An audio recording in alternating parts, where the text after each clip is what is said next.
E olha só, nós vamos agora falar sobre o agro brasileiro que teve um desempenho mais que satisfatório neste ano. Até aqui, o país manteve em alta as exportações das principais commodities do mercado internacional. Soja, café e carne bovina atingiram recordes durante o ano, mas se engana quem acha que a tarefa foi fácil. O produtor precisou ser um estrategista para driblar a alta de juros, acesso aos fertilizantes, que foi bastante difícil, logística também que foi dificultada e as condições climáticas que afetaram zonas produtoras. Quem vem conversar com a gente é Douglas Dweck, especialista em agronegócio. Seja bem-vindo e uma boa noite. Boa noite, obrigado novamente pelo convite. Satisfação é toda nossa, Douglas. Olha só, né? Nós podemos falar que o agronegócio realmente surpreendeu, embora fosse um ano com pessimismo, né? Com um olhar bem de que fosse de queda, mas não, novamente o produtor mostrou ali que realmente precisou fazer manejos, planilha ali, ponta do lápis, mas realmente rendeu, né? Exatamente. Então, assim, a gente tem, acho que a gente trabalha com agro, a gente sempre fala que a gente sente muito essa presença de Deus, né? Você trabalha a sua parte, mas também Deus vai fazer a parte dele e a gente sente isso muito lá. Choveu no dia, não choveu para mim, não choveu para o vizinho, isso acontece muito. Então, realmente os números estão muito bons em termos de volume total. A gente aí, de novo, hoje é 30% do PIB, quase 27% do PIB é o agro, é 50% das exportações, então é muito representativo e a gente teve, normalmente, números globais bons, né? Também com as commodities aí em alta, né? Nós temos o trigo novamente aí impulsionando o mercado, atingindo um novo recorde em 2022, embora as questões climáticas também tenham interferido em algumas lavouras, mas a gente, no resultado final do trigo, foi bem superior ao ano passado, né? Perfeito, e o trigo está em alta também, assim, interessante para alguns produtores que voltaram a plantar trigo. Então, tem mais gente plantando trigo do que as últimas safras. Então, isso acontece. Então, por exemplo, a gente ficou sabendo nas últimas safras, por exemplo, que a Argentina teve uma safra pior, não conseguiu produzir, teve seca, etc. Isso o produtor fala, poxa, eu acho que ali na Argentina, por exemplo, foi ruim, é hora de repente, eu fazer uma plantação aqui e não vou plantar essa vez milho, soja, o que quer que seja que ele está plantando, para poder fazer trigo se a região dele for interessante. Então, a gente teve uma alta também no número de pessoas que plantaram trigo, então de produtores que acabaram optando por esse cultivo, né? Na verdade, aqui nós também mostramos em algumas reportagens como a região do Cerrado também se destacou na produção de trigo mais uma vez, né? Com com uma área mais extensa, né? Plantada e também colhida, isso é muito legal. Douglas, agora sobre a carne bovina também foi surpreendente pelo fato de que nós temos uma população brasileira que ainda tem sofrido com a renda, né? Ainda não conseguindo colocar todos os nutrientes necessários no prato, e a carne bovina, uma proteína bastante importante e muito consumida no nosso país, fez com que o produtor repensasse, porque ele também tinha problemas de pagar o custo de produção, né? Então, quer dizer, embora todos esses obstáculos, parece que o pecuarista conseguiu se sair bem no final das contas, né? Exato, e assim, de novo, num número global foi bem, o número tá bom, pode ter pontualmente alguém que não está muito bem quanto a isso, mas realmente o pecuarista ficou preocupado esse ano. A gente viu a arroba tendo uma queda leve ao longo do ano, só que o preço dos insumos, então milho, ou ração, ou coisas que são consumidas nessa produção, foram subindo em números desproporcionais ao que estava caindo. Então, enquanto está subindo o meu custo, o preço está caindo e aí a margem foi realmente espremida, e se ele é um produtor, se ele é um pecuarista que utiliza, por exemplo, recursos, capital de giro a juros, etc., acaba ficando sem margem. Então, os números foram bons da produção total, mas hoje realmente o pecuarista ainda está um pouco preocupado aí, acha que o preço da arroba em alguns pontos não está compensando, a inflação, esse ano a gente até teve aí no último semestre uma estabilização do preço do milho, mas no ano passado, final do ano também ali de agosto a dezembro, o milho subiu bastante, agora a gente teve uma acomodação esse ano, não seguiu a mesma subida. Então, o pecuarista realmente ficou preocupado, mas você tem razão, os números foram bastante bons. Mas porque eu cito isso porque parece que nós tivemos, os argentinos novamente tiveram problemas nessa área, né, nesse setor, o que fez com que o mercado brasileiro se colocasse para substituir essa ausência dos argentinos, né? A exportação da carne bovina também parece que, de uma certa forma, Sim, deu um equilíbrio, né, às contas, né? Agora, mudando de assunto, Douglas, já que a gente está fazendo esse panorama do ano, de uma maneira geral no mercado agrícola, né? Por outro lado, as proteínas de aves e carne suína conseguiram ter uma alavancada, justamente, talvez, pelo consumo maior do brasileiro, já que estava mais acessível a esse tipo de alimento, né?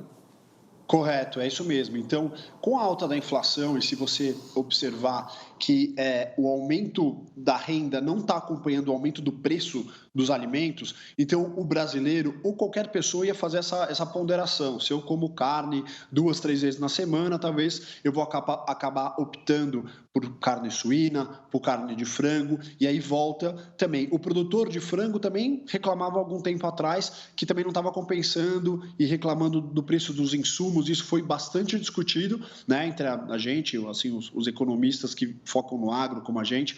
Então, realmente estava discutindo esse preço. Então, o frango agora volta a ter aí o seu papel muito importante também na cadeia, porque ele acaba substituindo se a carne está muito cara. E também exportação, mesmo na carne e aí no frango, mas também na carne, a gente teve uma retomada de algumas exportações para lugares que estavam parados e melhoraram. Então, esse ano a gente teve aí nesse último semestre números bastante interessantes de aberturas de novos lugares de exportação, tanto do frango quanto da carne. Falar também na pesca, né? Que também teve um destaque, justamente devido a ser mais uma opção no prato do brasileiro. Tiveram meio abalados durante esse ano. Qual é a visão geral que é possível ter numa análise macro? A indústria brasileira conseguiu destaque? A indústria brasileira, ela tem muito pouco fomento, né? Então, assim, você tem que fazer uma grande... Vamos fazer uma indústria que seja, por exemplo, de carne, que a gente está falando, mas qualquer indústria, você faz um grande investimento, né, numa estrutura e etc., e você tem pouco fomento. Então, e a nossa indústria, muitas vezes, por conta de imposto, de outras coisas, ela não é competitiva. Então, a gente tem um problema muito sério na indústria. Muitas indústrias, elas assim, ou fica sem pagar imposto, ou isso, ou aquilo. A nossa indústria, hoje, ela não é competitiva. Então, você tem uma China, você tem outros lugares e diversas... Aí você tem lá indústrias tal, que vão para um país que é propício para fazer, por exemplo, roupas e etc. Então, o Brasil hoje não é um local propício para a indústria. A indústria como um todo, ela não tem margem, a margem de contribuição está muito espremida, muitos industriais reclamando, então é uma coisa de se observar. O país já foi um país muito grande industrialmente, então assim, muito industrializado. A gente acabou perdendo isso, então assim, o cara trazia da China mais barato do que o brasileiro produzia aqui. Isso aconteceu em muitos lugares, como no próprio Estados Unidos, que o cara tem lá um negócio designer em Califórnia, feito na Califórnia e produzido na China. Então, a gente sofreu isso também e a indústria fica não competitiva, com baixa margem, pouca gente especializada para servir essa indústria, funcionários. Então, é um setor de verdade que preocupa, porque ele tem pouco fomento, pouca condição, os impostos não ajudam, então o governo também pode ajudar com baixando impostos, gerando emprego e deixando a indústria brasileira como um todo mais competitiva, o que, na minha opinião, não acontece hoje. É isso. Douglas, a gente não podia terminar a conversa sem citar a economia de uma forma geral, né? A alta dos juros. É interessante que quando as pessoas falam sobre o mercado reagiu contrário à ideia de, né, algum plano econômico do governo. Parece que o mercado é um ser, né? Mas assim, o mercado é todo um movimento, né? Como é que você avalia que foi a economia do nosso país nesse ano? Com essas altas dos juros, o produtor rural passou por dificuldades com isso, o acesso, né, ao plano safra e tudo foi, de uma certa forma, até dificultado por causa dos custos. E uma projeção, se é que a gente pode traçar algo para o ano que vem?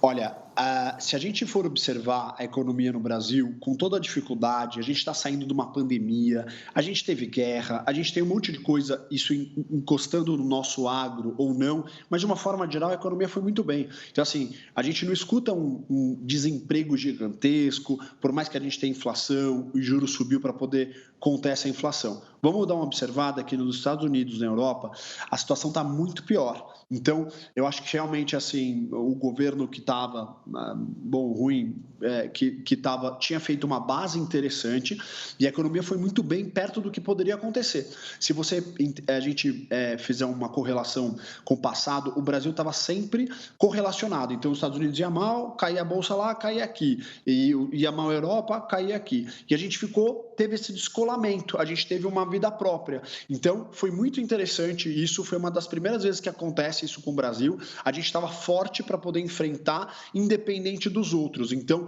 sofreu? Com certeza sofreu. Então, vamos falar um pouquinho aí da alta de juros, né?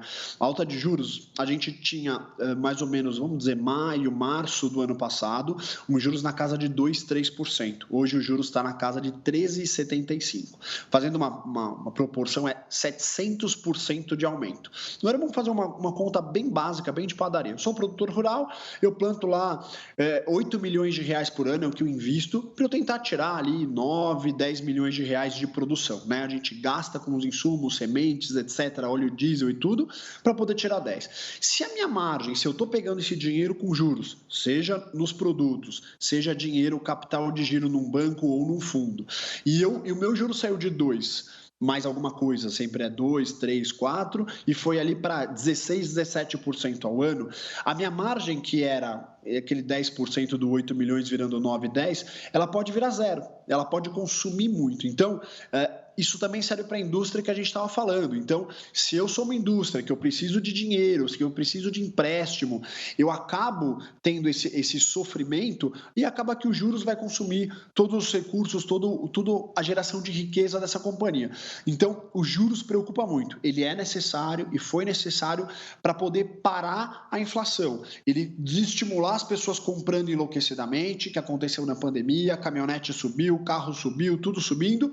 Dar uma acalmada se os juros não está mais tão simples, se a parcela vai ficar mais cara. Isso a economia, a gente trabalha com número, mas não é uma ciência exata. Então, você vai subindo os juros para tentar conter a inflação dos alimentos, por exemplo, como a gente estava falando aqui. Então, de uma forma geral, acho que o Brasil foi bravo, saindo de novo pandemia, guerra, etc.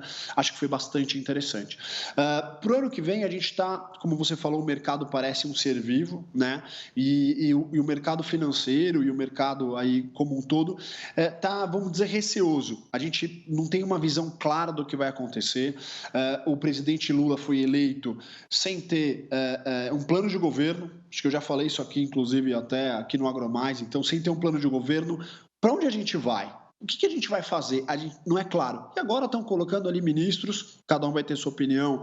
A minha é que são não todos os melhores possíveis, tinha gente mais preparada, gente menos duvidosa ou talvez gente com histórico diferente. Então, a gente tem uma visão que a gente não tem. Então, é um ano um pouco mais receoso, rédea um pouco mais curta, sem fazer grandes investimentos, grandes empréstimos, grandes loucuras. O mercado está mais para observar o que vai acontecer, tentando manter o do ano passado e subir um pouquinho ali gradualmente, mas não é aquele ano que parece que o pessoal vai fazer grandes expansões, construir fábricas novas e fazer grandes novos investimentos. Eu acho que esse é o cenário que a gente vai ter para o ano que vem. Nós vamos então continuar acompanhando com lupa todas essas movimentações, né? Eu quero agradecer a Douglas Dweck, especialista em agronegócio, por trazer essa análise e esse estudo, né? Um pouco mais, uma visão de cima de todo o nosso mercado agrícola. Muito agradecido pela atenção. Obrigado, estou sempre à disposição. Um abraço a Obrigado. todos. Boa noite.